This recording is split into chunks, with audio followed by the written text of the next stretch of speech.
You're standing in an open field. The morning sun beats down on the African grassland. Across from you, 300 meters away, stands a single Zulu warrior.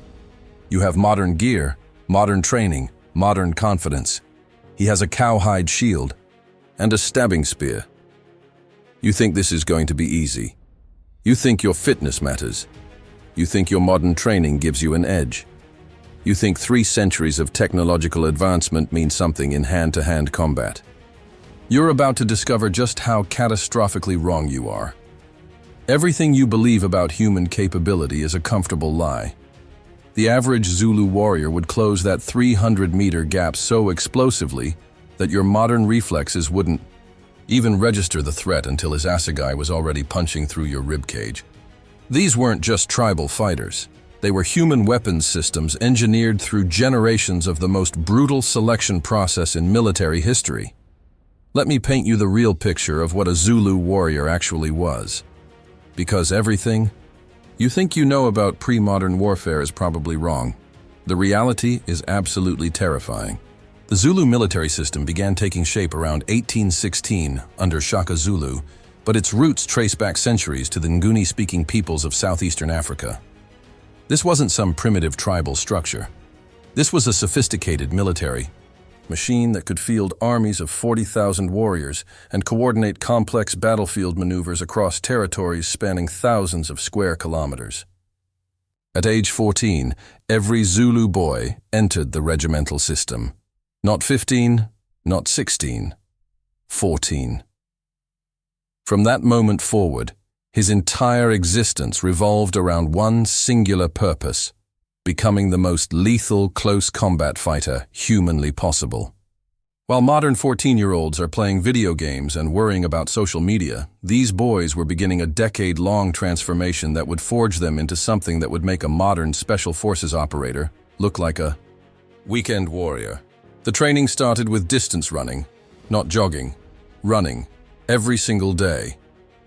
These boys would cover distances that would cripple modern marathoners. Contemporary accounts from British officers describe Zulu warriors covering 60 miles in a single day while carrying full battle gear. The average modern person gets winded walking up 2 flights of stairs. A Zulu warrior could run a marathon distance while maintaining battle readiness and then fight a full-scale engagement at the end. Take Cetshwayo, who became the Zulu king in 1872. This man could run 100 miles across broken terrain in less than 36 hours. British military reports describe him arriving at battlefields after his messengers, having outpaced men on horseback across country that modern vehicles struggle to navigate. This wasn't an exception. This was the standard. The physical conditioning went far beyond running. Zulu warriors underwent systematic strength and endurance training that makes modern CrossFit look like gentle yoga. They practiced fighting techniques for 8 to 10 hours daily. Their hands and feet became weapons through constant conditioning against rocks and trees. Their pain tolerance was developed through ritualized combat and endurance trials that would hospitalize modern athletes. But the physical preparation was only the foundation. The real weapon was the tactical training. Zulu military doctrine was built around the horns of the beast formation, a sophisticated envelopment tactic that could outmaneuver European military formations that had dominated battlefields for centuries. While modern armies require months of training to execute basic flanking maneuvers, Zulu warriors could coordinate these movements through natural terrain, using only visual signals and ingrained muscle memory. The spear work was perhaps the most terrifying aspect. The assegai wasn't just a weapon, it was an extension of the warrior's body.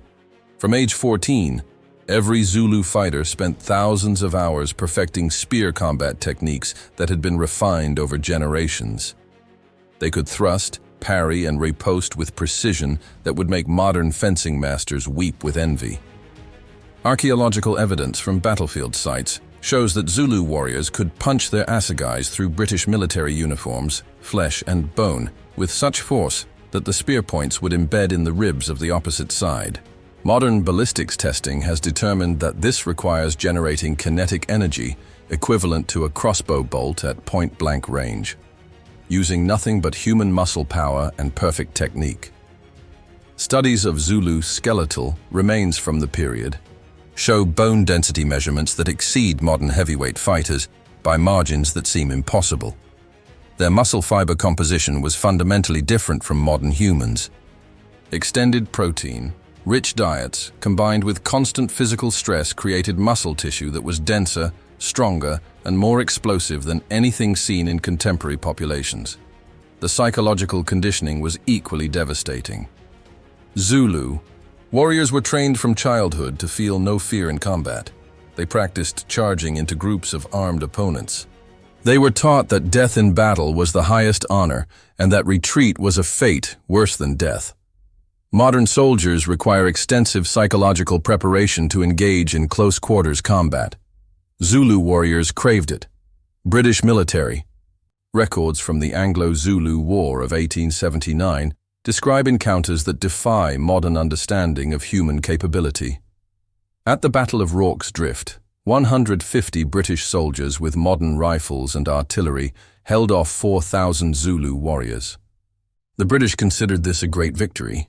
What they didn't report was that individual Zulu warriors repeatedly made it through concentrated rifle fire, over fortified walls, and into hand-to-hand combat with British soldiers. Captain Henry Hallam Parr wrote in his official dispatch, "I witnessed a Zulu warrior take 3 rifle rounds to the chest and continue advancing for another 40 meters before engaging 2 of our men in close combat. He killed both with his assegai before succumbing to his wounds. This was not unusual. This was Tuesday." Everything you think you know about Zulu warriors comes from Hollywood movies and simplified history books. The reality is that these men were produced by a military culture that understood human potential in ways that modern civilization has completely forgotten. They weren't primitive savages with spears. They were the end result of centuries of military evolution focused on creating the perfect close combat fighter. Modern special forces undergo 2 to 3 years of intensive training. Zulu warriors underwent 15 years of conditioning that was far more extreme and specifically focused. Navy SEALs train for versatility across multiple environments and weapon systems. Zulu warriors trained for one thing, killing other humans in close quarters combat, and they were better at it than any military force before or since. The weapons technology tells the complete story. While Europeans were developing more sophisticated firearms, the Zulu military structure was perfecting human weapons. The assegai spearhead was forged using metallurgical techniques that produced steel harder than most modern knife blades. The cowhide shields were treated with natural compounds that made them nearly impervious to slashing attacks, while remaining flexible enough for fluid combat movement. But here's what makes this truly terrifying for any modern person. The mental conditioning of a Zulu warrior was designed to eliminate every psychological weakness that holds back contemporary fighters. Fear, hesitation, self-preservation instinct, pain response. All of it was systematically trained out of them and replaced with pure combat aggression. A modern mixed martial arts fighter trains for years to develop the confidence to engage one opponent in a controlled environment with rules and referees. A Zulu warrior was psychologically programmed to charge into groups of armed enemies with the absolute certainty that he would emerge victorious or die trying. The difference in mental conditioning is so extreme that they might as well be different species. Contemporary European military manuals from the 1870s include specific warnings about engaging Zulu warriors in close combat. British officers were instructed to maintain distance at all costs because hand-to-hand engagement with Zulu fighters results in casualty rates approaching 100% among European forces. These weren't written by impressed anthropologists. These were tactical assessments by professional soldiers who had fought campaigns across the British Empire. The speed of Zulu combat movement has been measured through analysis of battlefield forensics and contemporary accounts. The average Zulu warrior could close a 20-meter gap in under 3 seconds while maintaining perfect spear fighting position. Modern Olympic sprinters might match that speed, but they can't fight at the end of it. A Zulu warrior would arrive at full sprint and immediately transition into lethal combat techniques without any loss of coordination or power. Their cardiovascular systems were adapted to maintain peak performance under extreme stress. Modern fighters experience significant performance degradation after 2 to 3 minutes of intense combat. Zulu warriors could maintain maximum combat effectiveness for 30 minutes or more. British reports describe battles where individual Zulu fighters engaged multiple opponents in sequence over extended periods without showing signs of fatigue. You wouldn't last 15 seconds against a Zulu warrior. Not 15 minutes, 15 seconds. While you're still processing the fact that combat has started, he would have closed distance, bypassed whatever pathetic defensive posture you managed to assume, and driven his assegai through vital organs with surgical precision. Your modern fitness routine, your weekend martial arts classes, your self-defense videos would be utterly meaningless. The gap between you and a Zulu warrior isn't just training or conditioning, it's fundamental. These men were shaped by a culture that understood violence in ways that modern civilization has deliberately forgotten.